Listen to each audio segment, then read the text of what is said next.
দিদি আজকে ঘুম থেকে একটু লেট হয়ে গেছে, একটু বলতে অন্য দিনের তুলনায় একটু লেট হয়ে গেছে।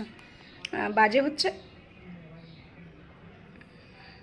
1:45। তোজো আমাকে পাত্তা দিচ্ছে না, 1:45 বেজে গেছে আজকে। ভগবান, আমি জানিই না, আমি ঘুমিয়ে পড়েছিলাম। এবার পরশু দিন তোজোর ছোট দিদি আমাকে মধ্যমগ্রাম চৌমাথা থেকে স্টেশন পর্যন্ত হাঁটিয়ে হাঁটিয়ে নিয়ে গেছে, আবার আসার সময় হাঁটিয়ে হাঁটিয়ে নিয়ে এসছে। ওই যে আমাকে হাঁটিয়েছে, আমার দুটো পা মনে হচ্ছে অবশ হয়ে গেছে, আর চলছে না।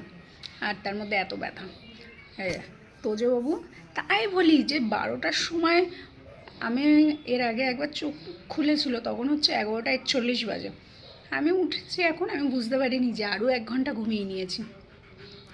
মাও ডাকেনি, মা এখন ডাকলো। আর বাড়িতে আজকে কাজ চলছে না, মানে টাইলসের যে কাজ হচ্ছে না, যে মিস্ত্রি তার হচ্ছে মার একটু